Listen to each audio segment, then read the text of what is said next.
Welcome to Her Standards with me, Queen Tambori. Thank you yet again for joining us for this amazing show that is all about inspiration.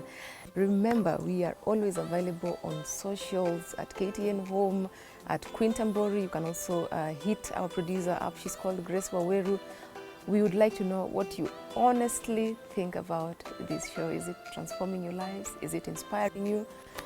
Please write to us in the comment section and we'll try as much as we can to get back to you and give you feedback. Our guest for today is born in Uganda, raised in Kenya somehow, and a lot of our experiences are ones that we can relate to. I'm talking about an author, a public speaker. She's called Rebecca Che. What's the other name? Macheli.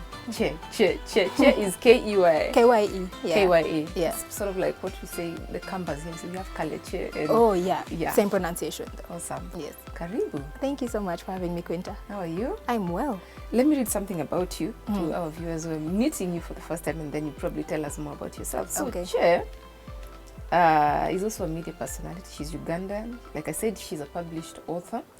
We'll, at some point on the show, we'll be able to talk about her book, which is called Woman, Fire, Grace. Did I give you the right intonation?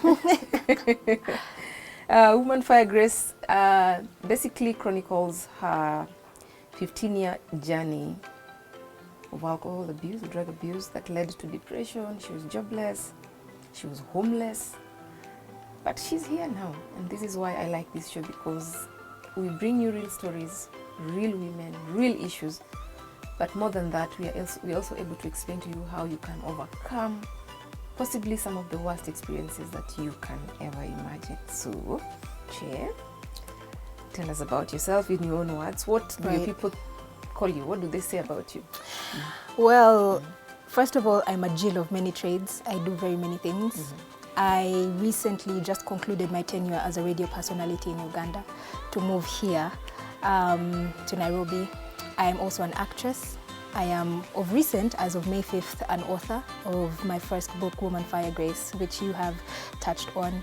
I am also now a dedicated public speaker, a dedicated advocate of addiction awareness and, just spreading the message of hope to people struggling with addiction and those on the journey of addiction recovery. Awesome. Maybe you just pick it up from there. Right. This addiction story. Where did that start? Wow. Yeah, and which drug are we talking about here? Right. Yeah. I love the fact that you asked which drug, because a lot of people think that addiction is just around alcohol, or it's just around things like marijuana or cannabis, but there are different other drugs, even those that are over-the-counter prescribed in pharmacies. Exactly. But my story began just like any other person who falls in addiction. It doesn't happen overnight, it's a process. I grew up with a dysfunctionally alcoholic mother. I did grow up right from when I was a child, about 8 years old, I think is when I discovered that she had a problem. Over time, she just got worse and worse and worse. What would happen? What did you see? First of all, I grew up in a home where we were fun, we were outgoing, we were social.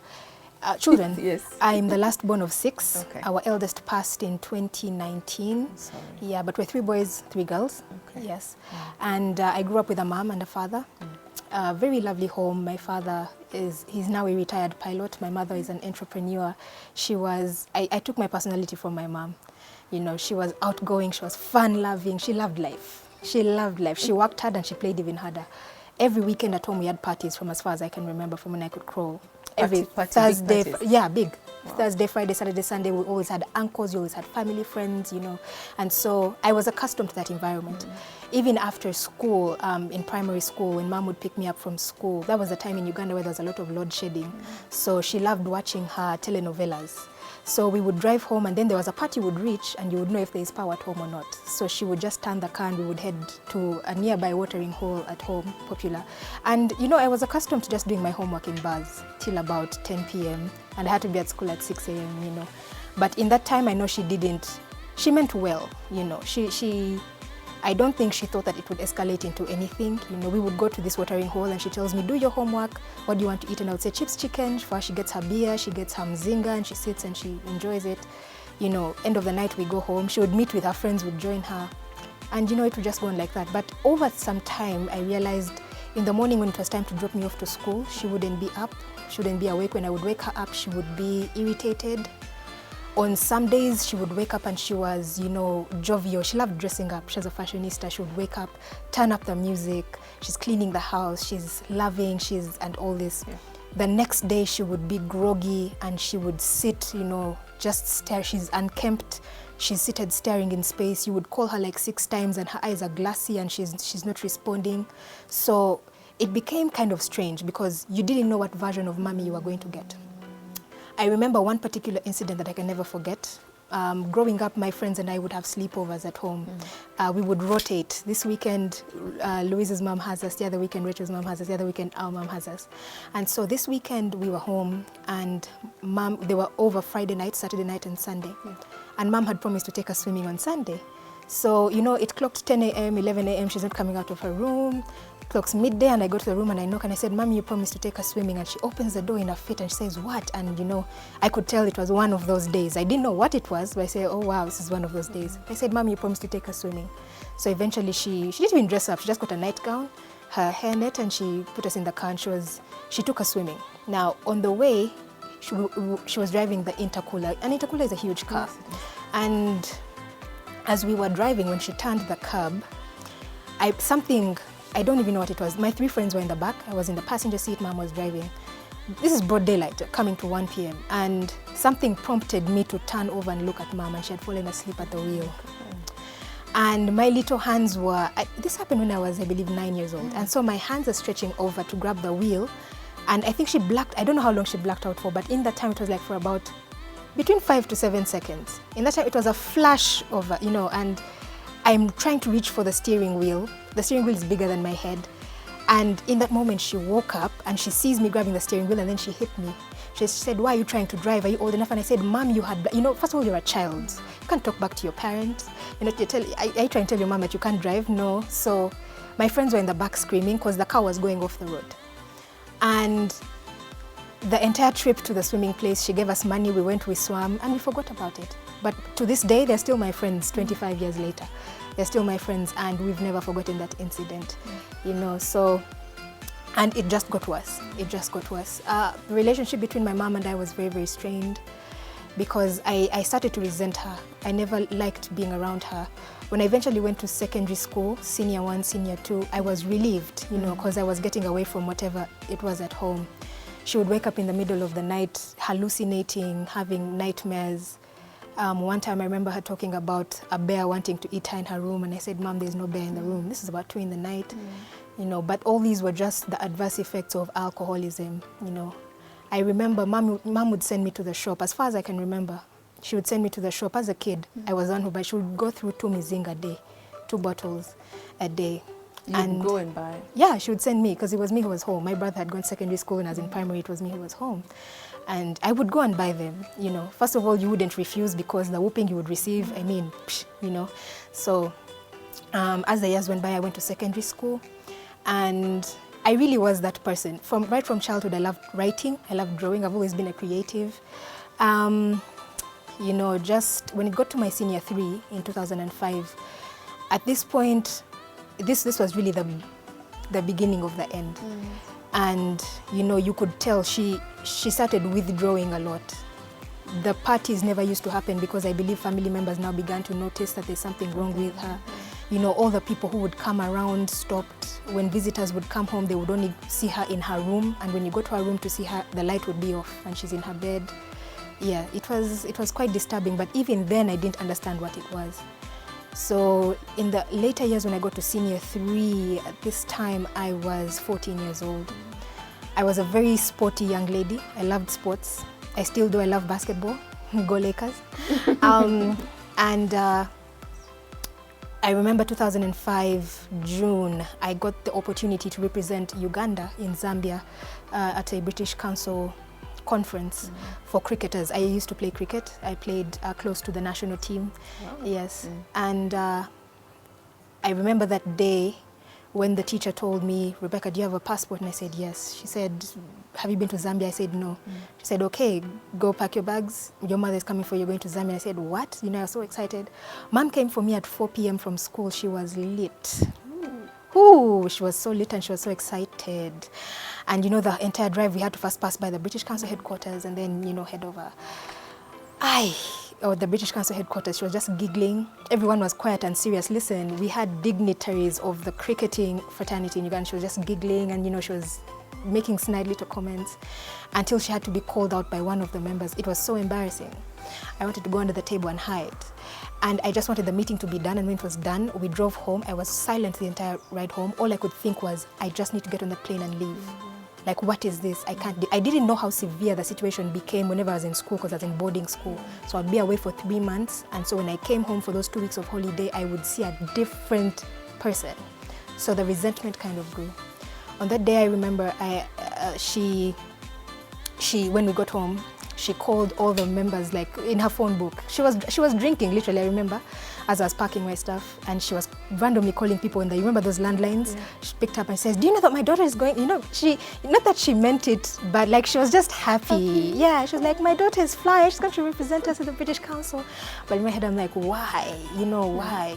And all I was thinking is, who's going to drive me to the airport? My flight was at 5 a.m., we had to leave at midnight.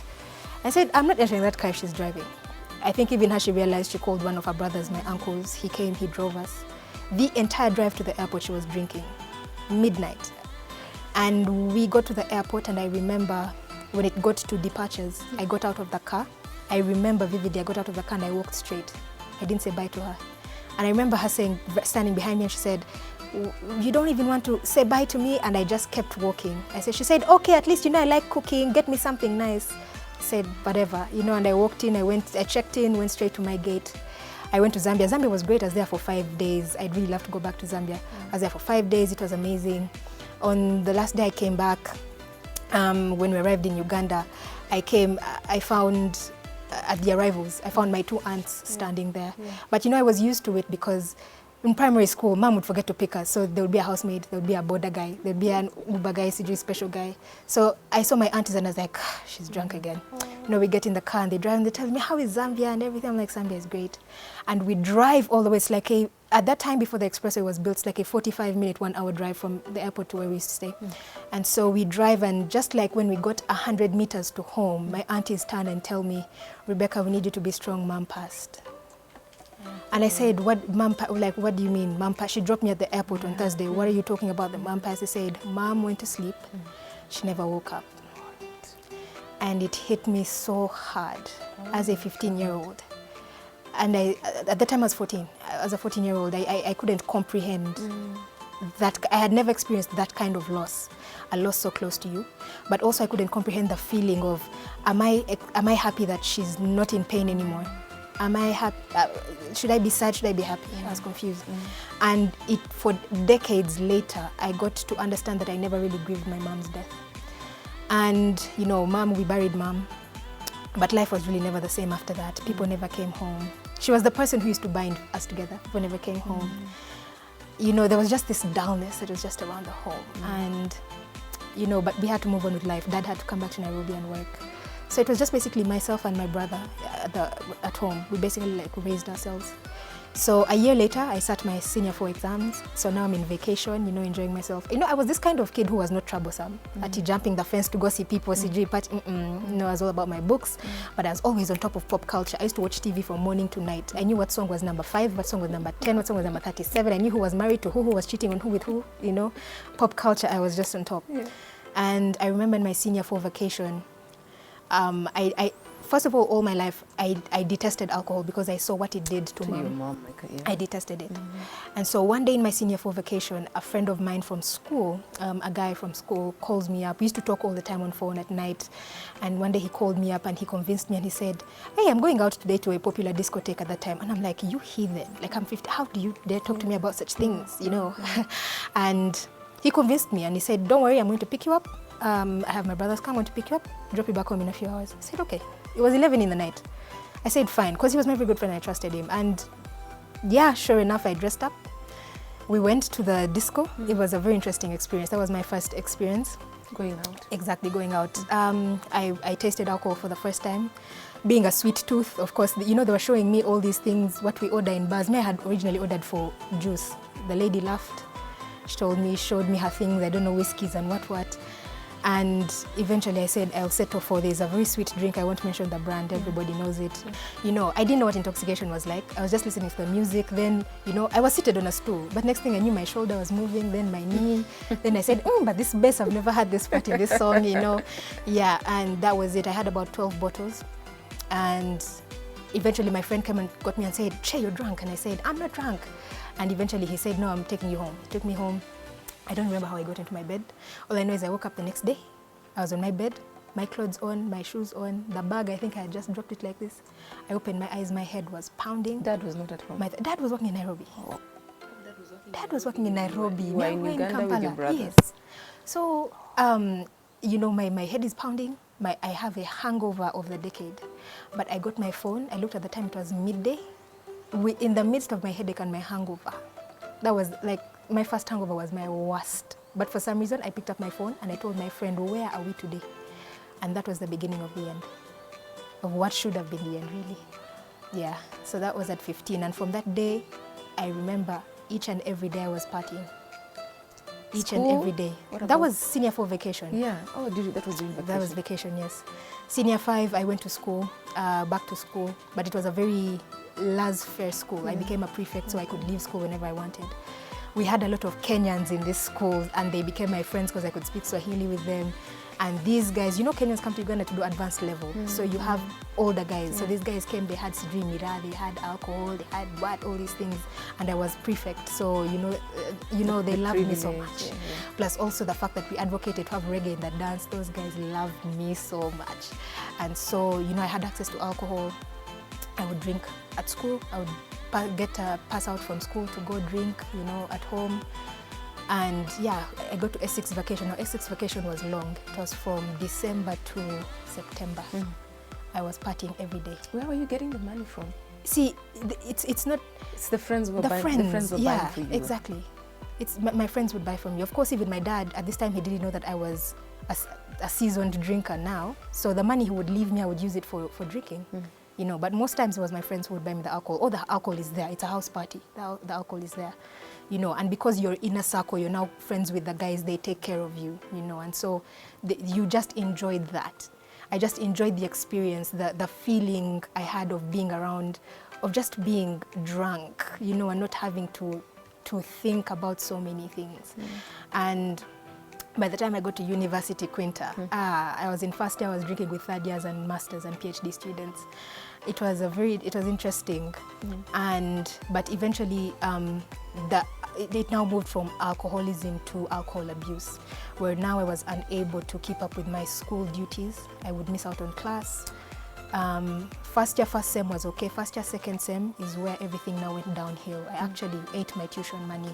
It was a very expensive university. You know one thing about tuition money, Quinta? You will find money for everything. Money to drink will appear. Money to start a business will appear. You just remove even 100 bob from tuition money. You will look for that 100 bob, you won't find it. There's just something about tuition money. You can't find the money to pay it, but that money is cursed. I said I'll find them. You will find money for everything, any debt you have. But for some reason, tuition money, when you even, oh my gosh. And same thing happened. I chewed the money, and not even that I did anything sensible with it. I literally drank it. Literally drank it in the bar. With my friends, I was missing class. You know, I would just drink, sleep, hangover. I would wake up at 2 p.m. I'm like, the entire day has gone. Okay, time to drink again, you know, go to the bar. And that's, you know, it was just a vicious cycle. And, you know, eventually at the end of the semester, I didn't qualify for my exams. And that's when I came to myself and I said, what am I going to tell Dad?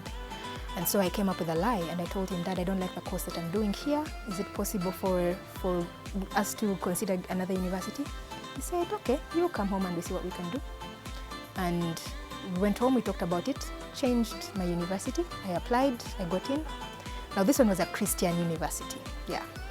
Very strict and all this, but an alcoholic will always get their fix. And by this time I was now drinking and smoking. I had now learned how to smoke, like as a perpetual smoker. And I remember this university, you were required to stay in hostels, first years, university hostels. But after one semester, I said I cannot be chained like this. So I found a way to forge a letter from the dean so that they could let me stay on an off-campus hostel. Same thing happened. You know, you can change a physical environment, but if you don't change the mind, same results.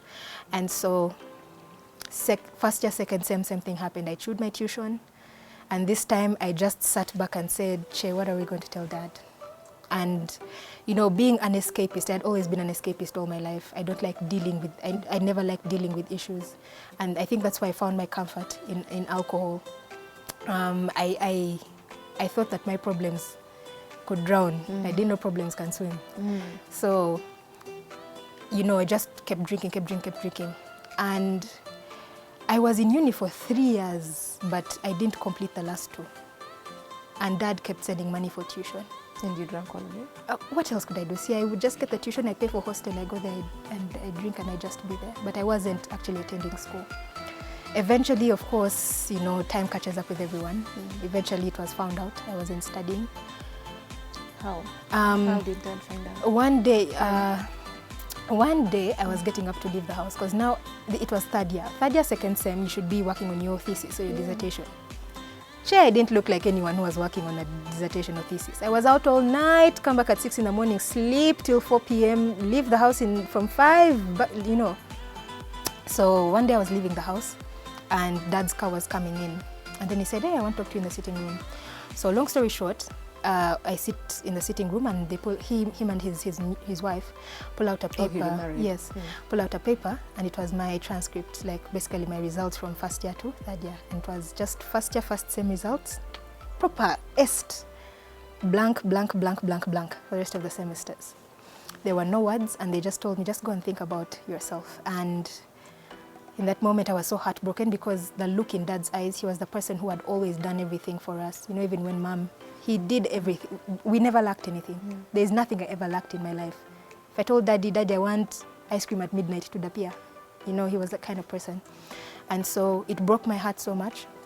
I went to my room and I couldn't stand staying in that house. So I walked out of the house and I went to stay at a friend's place. And I was there for like the whole week, just drinking. But of course, you can't escape forever.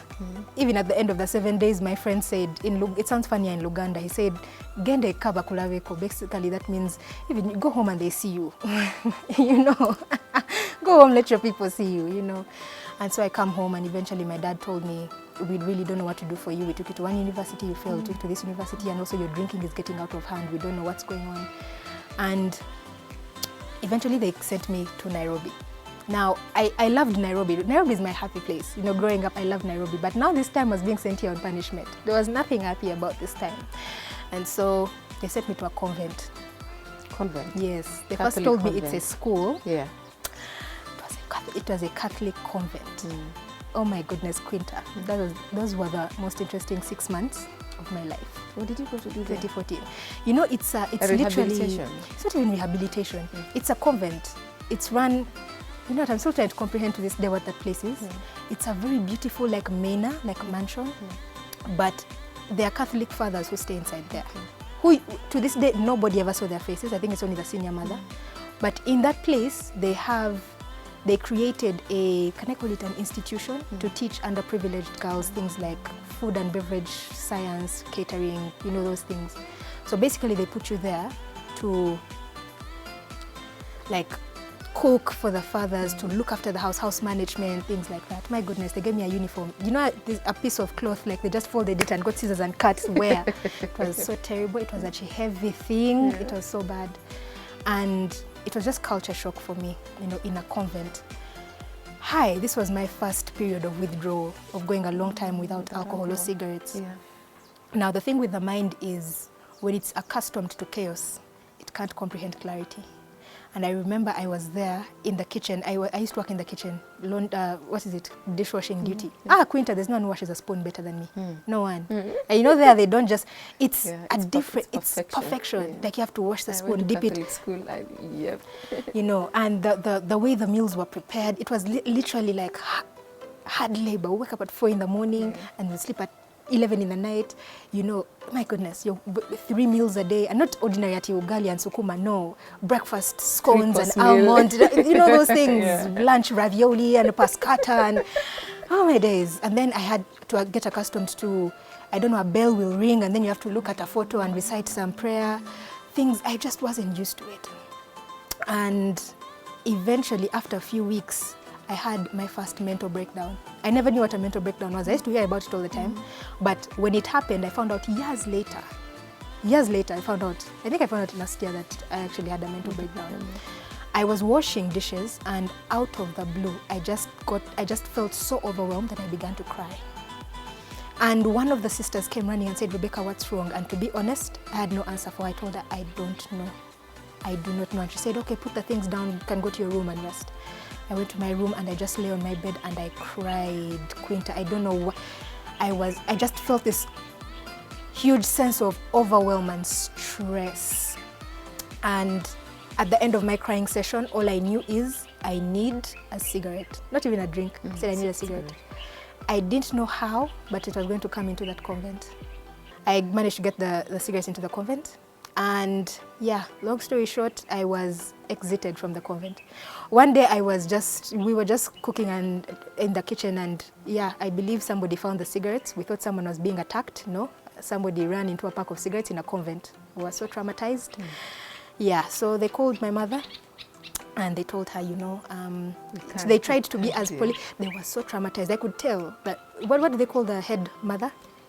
Sister superior, something. Yeah, superior. Superior. She was trying her best to be, I was seated in the room and you could tell she was just trying to tell my mother, get this girl away from her. How? Cigarettes in a convent. She was so politically correct. She said, wow, Rebecca is a very brilliant young lady. I believe she can put her wisdom to better use. She's very creative. I believe Kampala has better opportunities for her. They were so traumatized.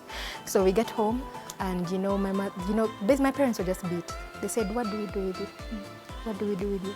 Kampala's failed. Wait, are you on social media? Yes, I am. I can feel the questions. Yes, I am. people yearning to send in questions. Wow, how can we reach you? Okay, on Instagram, I am Che Macheli. That is KYE Macheli. Yes, that is, there are 2 accounts. The other one was hacked, but Che Macheli is the real one. Then on Twitter, it's KYE Macheli, Makyeli. Yeah. Hold that thought. We want to take a short break. Also take a sip of something. We'll be right back.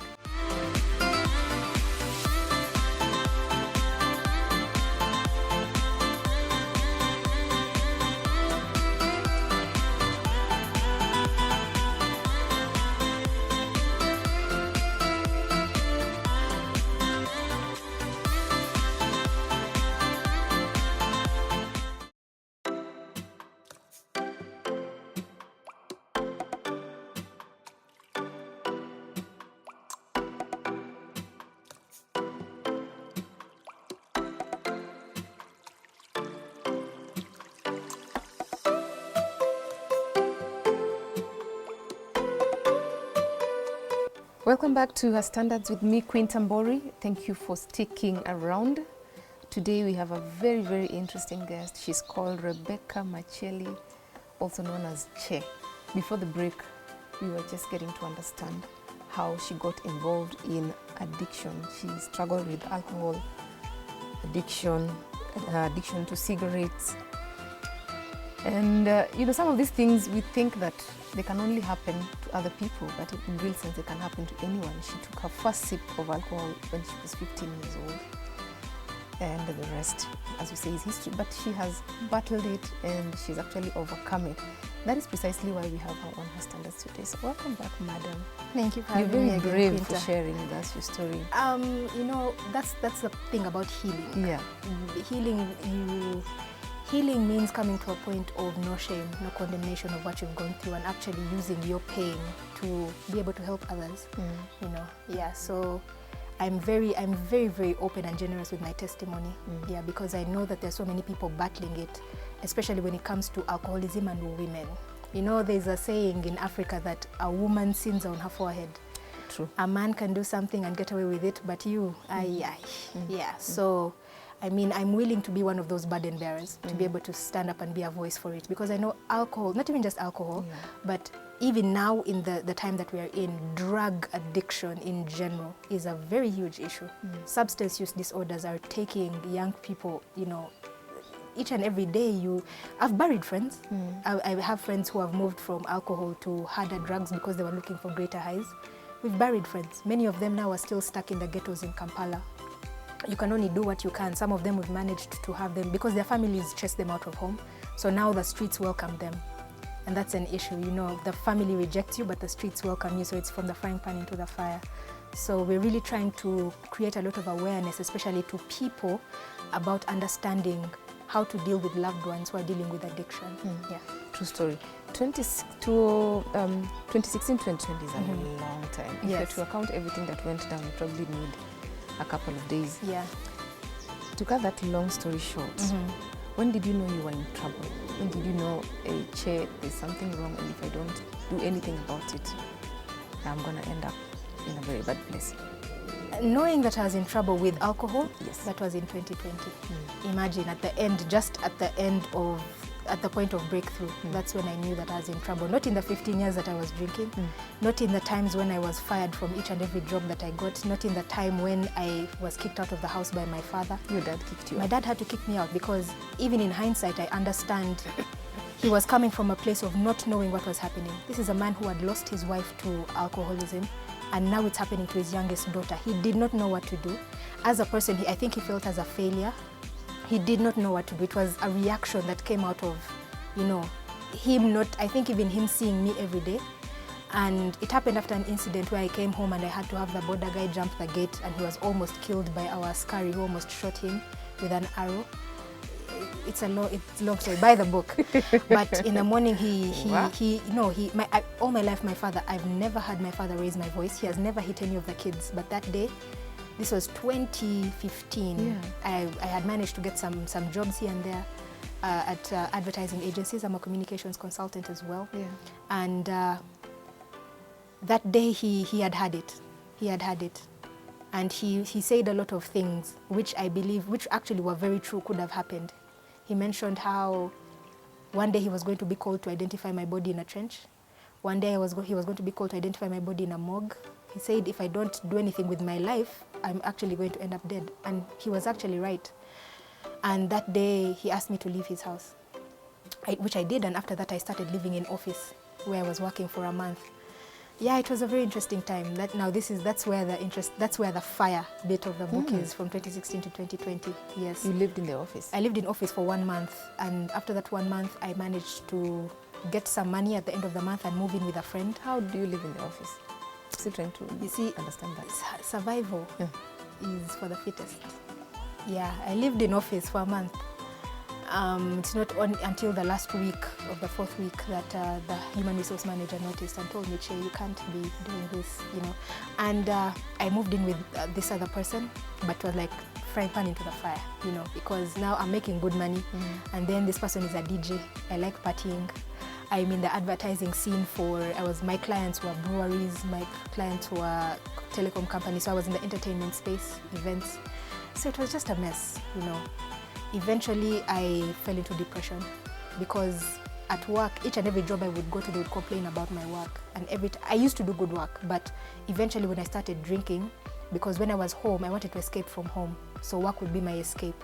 So after work, I would go to the bar, so that I go home after like my dad is sleeping.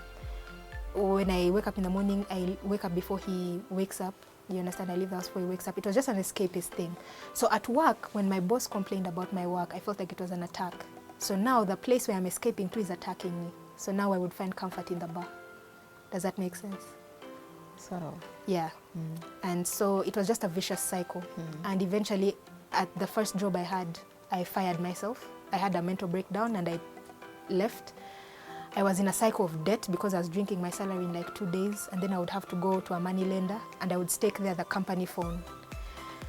That's also another long story. I fired myself from there without returning the company phone. Long story. I went to another job, same thing happened. Eventually they started complaining about my work. My boss called me and said, Rebecca, one of our leading clients, a leading fast consumer management goods company in the world, called and said, the person you sent for the status meeting was smelling like a distillery. Her speech was slurring. What's happening, you know? And every time that they would confront me about my work, because I knew I did good work. So I'm saying, everybody drinks. Like, why are you attacking me? You know? So for me, it was the world against me. And that made me just fall into a deeper form of depression. And at this time, I hadn't heard from my father in a while. The first time I heard from my father when he kicked me out of his house was, I think, in about 2-3 years after. And I remember at work one day I woke up and I said, because I was having issues at work, then issues in a relationship. And then I woke up and that morning I thought about it and I said, am I this useless and nonsensical that even my father can check on me in 3 years? And I just fell into depression. I fired myself from that job as well. I just never went back. I switched off my phone and I never went back. And so in that time, because I wasn't going to work, of course, if you don't work, you're not paid. So I wasn't paying rent. Eventually, I accumulated 4 months arrears. My housemate told me I can't deal with this. You know, don't even just pay the rent, you go. And you remember the last time when my dad kicked me from home, I had an office to go to. This time I had nowhere to go. So from July 2016 to Feb 2020, I was on the streets of Kampala. Yeah. What were you doing in the streets? Where were you living? Surviving. All kinds of different places. First of all, of course, I found refuge in the familiar spaces, bars. You know. But you didn't have money. Yeah, I didn't have to have money. I'm a lady. I'm a lady, plus I'm a DJ. Just in case you didn't know, I'm a reggae dancehall DJ. And so I would offer to play. Music. But you know, DJs, they don't like paying DJs, so they would tell me, we'll give you 4 beers and a plate of chips. And for me, that was good. And I had a very high tolerance of alcohol. Now I had about 10 plus years of experience of drinking hard liquor. You know, you meet, it's a funny thing about, especially men. Men are fascinated by women who drink. I don't understand. So they'll come out with their problems, you know, they'll be out all night and then they'll converse with you. You know, a guy doesn't even want sexual favors from you. He just, at the end of the night, he's like, you're such a cool lady. Like, that's how I would survive. Men would come and find me seated. You know, usually they approach you because they say, this one, I'm going to find sexual favors and take on. But when they start talking to you, they find out, wow, this one can actually discuss foreign economic policy of Kampala and also what happened with the land tenure bill in a bar in a place like this. And by the end of the night at 5 a.m., they're so impressed. It's like, such a cool person. They're so drunk and they're like, I don't know what you're doing in a place like this, but you're an amazing person. They pull out 50,000 shillings and give you, and they say, have a good day. And me, I see the 50K and that's how, I put it in my pocket. And that's how I would survive, just, I would DJ where I could DJ. Some places I would get money where I could. In the first stages, I would spend the entire night in a bar. In the morning, I look for an internet cafe and then I go on Facebook and I start inboxing my friends. And I say, help me with 10,000, help me with 20,000. Here, that's like 500 bob. Help me 300 bob, help me 500 bob. And some people would send, but now, even as an addict, I never had a phone. Why do I have a phone when there's no one to call? I would never had a phone. So you Facebook a person, the person says, okay, let me send you mobile money. Then you tell them, but I don't have a phone, you can send it to this number. That was the time there's a lot of Facebook scamming. So a person would say, this person is scamming. So I would have to say, no, it's me, ask me any question that you know about us in high school, I'll answer. But the person has already gone. So you would sit in a cafe, you would wait for someone to send you 300 bob, but they're going to send it at 5 p.m. I've been in the cafe from 7 a.m. So on that 300 bob, you have to remove the internet money. So I would walk away with like 30 bob. On that 330 bob, because you have to pay internet and then you also have to pay the fees for the person who's, it was a hassle. What was your lowest moment? The lowest moment was 2019. 2019 when our eldest brother died. He died of alcohol complications as well. He struggled all his life with alcohol and drugs in the UK and he passed away. And so when I got the news that day, I was in a bar where I used to play music. And I remember I just broke down and I cried because I said, if this can happen to Mom, this has happened to my brother Ken, what's stopping it from happening to me? And at this point I had given up on life. Like, at this point I had nothing going for me. No one knew where I was. No one knew. I was just literally wandering from bar to bar. I would walk I was literally a wanderer. No one knew anything about my life. And so at that is the week I decided I'm going to drink to die. And so I began drinking like a problem. I began drinking. During this time, I had 2 abortions, one that almost claimed my life in 2018. And I remember at this time, when I found out about my brother's death, in 1 week, I tell you, Quinta, you see when you collaborate with the enemy, he will gladly play his part. I had 2 near-death experiences in 1 week, that week. And the lowest of lows is when I was invited to DJ at a certain place. A gentleman told me, "Hi, you're such a very good DJ. I would like you to be one of the headline acts at." I said, "Okay." You know, I was very drunk. And at this time in my life, in between 2018 and 2020, I was doing what they call Jack Bauers. Have you watched the series 24? Now, there's a main character called Jack Bauer. So Jack Bauers are basically 24 hours without drinking, without rest. We call them Jack Bauers. So I was doing 3-4 Jack Bauers before my body could shut down. Yeah, that's how high my tolerance had gotten, because I had to drink to survive. You understand? I had to drink to survive, literally.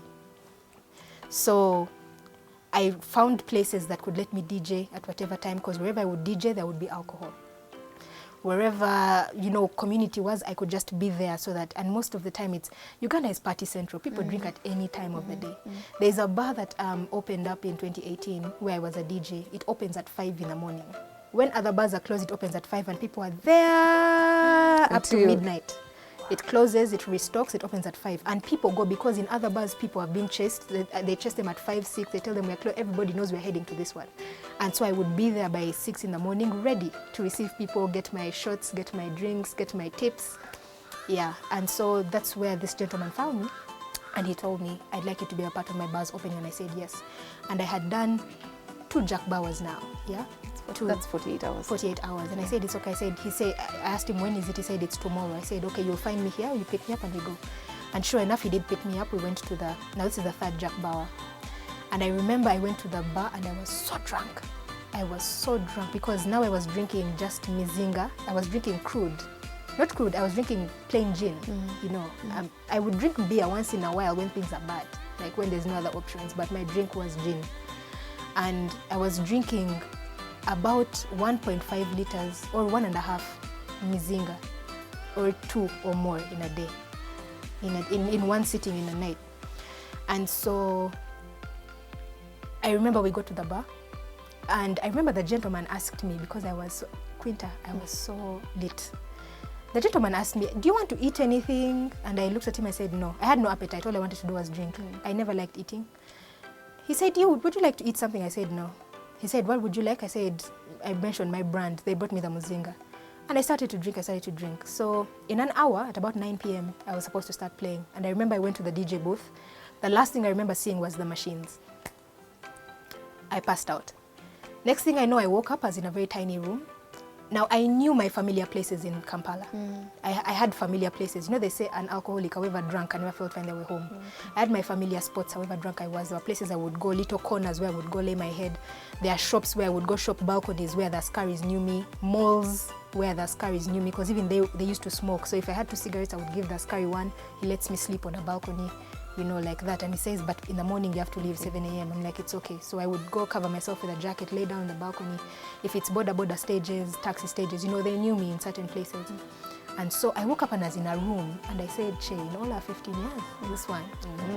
Yeah, this one. No, we've lied. Well, it was a very tiny, stuffy room. I opened my eyes and I wasn't even hungover. I was still drunk. And I got up and I looked to my right and there was a gentleman lying next to me. I was on a mattress on the floor. There was a gentleman lying next to me. And I said, because I knew that in all my life of drinking, one thing I never compromised was sexual favors. And a lot of people actually told me, "Che, do you know that that's why you're still on the street? You need to go and let men take care of you." I said, "My God, fire," you know.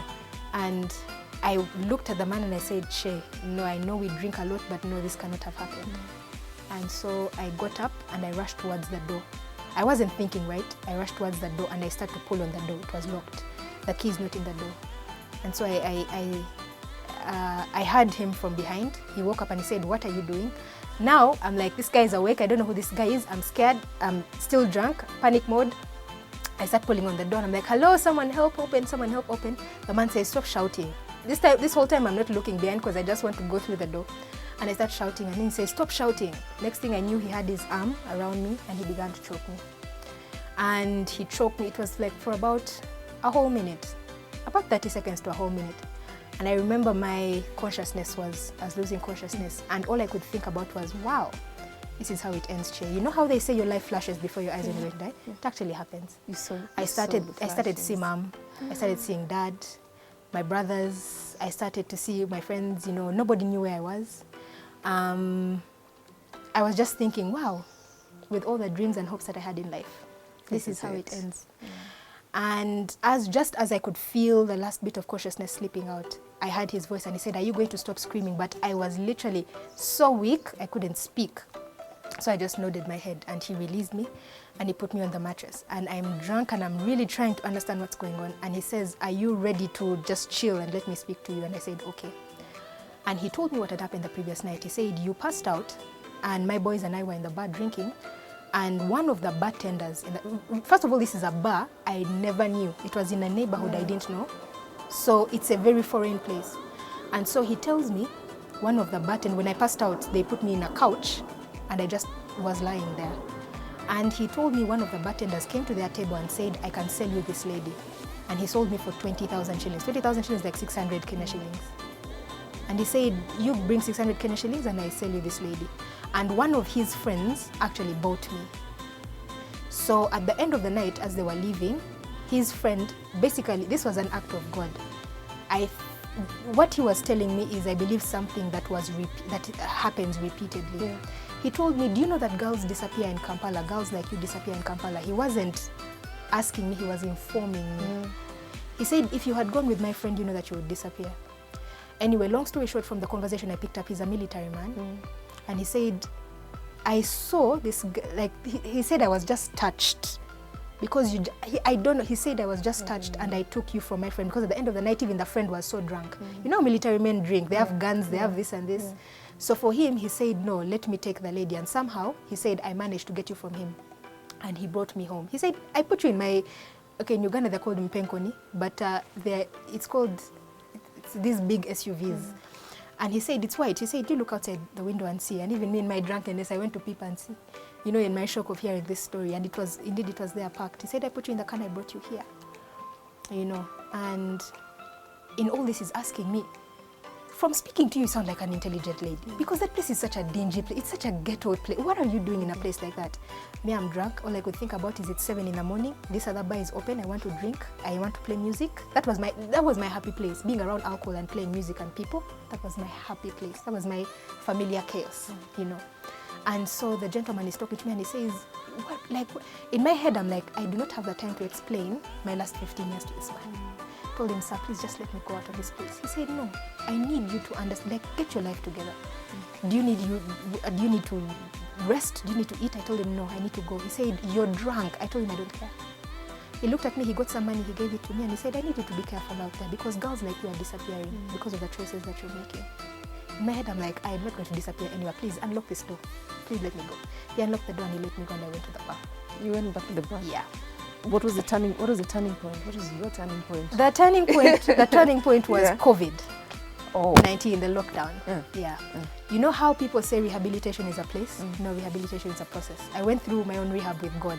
In a tiny little house, by God's grace, I managed to get some money. The Uganda National Roads Authority was building a road through the place where my mom was buried, and so they compensated us with some money. And so I was able to get a place thanks to my brother. You know, and in that little place, as I'm getting myself together, it was a little one-car room. It wasn't really, I can't even call it a bed-sitter. It was less than that, you know. And in that little space, when the COVID was announced, you know, yeah, that's when I went through the transformation process of having to renew my mind and getting back to the place where my mind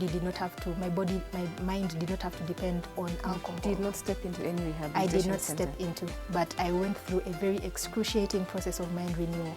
Yeah. Was there an event? How did that happen? Yes, there was an event. COVID. COVID.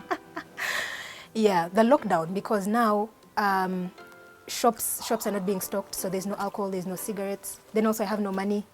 You know, I'm just in a little room, alone with my thoughts, alone with my cravings. Yeah, and so it was everything. A personal decision. Yeah, because you see, the thing with change cannot come unless acknowledgement comes. That's why when it comes to addiction, it's not good to force somebody into going into rehabilitation centers. A person has to make that conscious decision to say there is a need for a change, which is why a lot of people go, you have people who are bundled, you know, the people who are bundled up and taken to rehab centers. Yes. Even if you have them there for 2 years and they come out clean, you're going to have an angry, clean person out.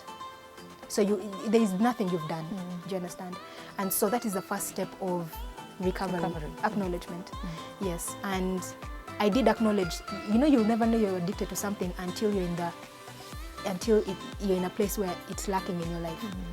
It's like people don't know they're addicted to social media until you let your phone be stolen. Yeah, for some time. Just not have a phone for you start imagining notifications. Your phone, you have no phone, but your pockets are buzzing, you know. And that's what it was. I was waking up, I was sleepwalking. I was having lucid dreams. There's a time I woke up at about 2, 3 in the morning and I was at the door and I was literally opening the door to walk out. My mind was stuck in that loop of we are in the wrong place. We need to, at this time, there's something that needs to be in the system. I have a scar after the time of the incident with the gentleman. That very day when I went, I sliced my leg open. It almost killed me. I don't know if you can catch a very interesting scar. And this scar almost killed me, actually. It got so infected. I almost lost this leg, long story, but by the book, you'll understand. You get to read more about it. Yeah. So it's during that period that you also got down to writing. I got down to writing that book about a year. I started writing it in 2021. This was when I had now come to a place where my mind was healing. Yeah, healing is a process. It doesn't happen overnight. Just the same way addiction happens, it's a process. Healing is also a process. Yeah, so there are things that I had to change and remove in my life. You know, you can't do the same old thing and get new results. So I had to get comfortable with my own company because peer pressure, always being around people, made me want to drink. So I had to come to a place of enjoying my own company. I had to replace old habits with new ones, you know, where I wanted, because triggers are real, you know, triggers are real. You'll be there and a sad thought comes and your mind is telling you we need dopamine, go and get alcohol, but you need to sit there and know how to process pain, know how to process hardship, you know, so that you don't have to go back to familiar chaos of drinking. It was a process. How many years clean now? 2. 2 years. You know, I've never counted. From May 23rd, from May 23rd, 2020 to now. That's a year and like August, September. Wow, a year and 4 months. Clean. 2 years and 4 months. Clean. Yes. Completely. Wow, I've never counted, Quinta. Yeah, 2 years and 4 months. Yeah. And how does that make you feel? It makes me, first of all, it feels amazing because, you know, alcohol, not just alcohol, but addiction robs you of so many things. I've picked up my passions, you know, and I'm making them work for not just for myself, but, you know, for God, for others. Just understanding for me, my saving grace in life was God. Because at any point in life, Quinta, whether you know it or not, something will always have mastery over you. And that's why, you know, me, I'm not ashamed to say Jesus is my Lord and Savior. Amen. They say Lord and Savior because your salvation cannot come before you make him Lord over your life. So until every decision, there's a difference between getting sober and staying sober. That's why you have people who relapse a lot. You know, you can make the conscious decision to get sober. You will know that this thing is hurting me, but how do you stay on the path of sobriety? Making godly decisions, you know. Each and everything that I do, how is it going to affect me? How will it affect people around me? You know, it's a mind renewal process, but there's nothing impossible for God. I am very excited for what he's had me do. What he's doing with this book is amazing. I didn't even know that I could speak to people about things. Look at me, you know. God is just good. And I've really dedicated myself to just helping God's people. You know, you can't set captives free if you don't know what bondage is. And so that's why I'm very comfortable with my story. Remember, what we have heard from Shea is just a tip of the iceberg. Most of the story, most of the things that you need to read are actually available in her book called Woman, Fire, Grace. Is a story of redemption and alignment into God's purpose. Where can you find this book? Oh, it's at Raffle Books, Noria Bookstore. And also, if you'd like just to get to contact me, you can visit my website.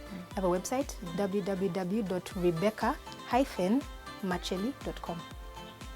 Okay, thank you so much. Thank you for having Thank you so me. much. Thank you for sharing your story. Anytime. Not very many people are as brave as you are, Great. And we don't take it for granted that you're able to share it with our viewers on Her Standards. You can reach us on social media at KTN Home, Quintambori. Talk to our producer, she's called Grace Waweru.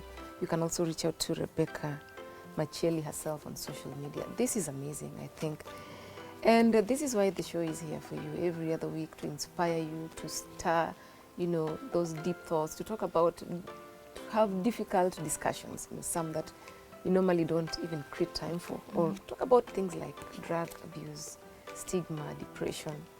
And I'm just glad that I'm able to deliver this to you every single week. Well, that's it from us today. We hope you can catch up with us on YouTube, catch up with us on social media. Till next time, it is bye for now.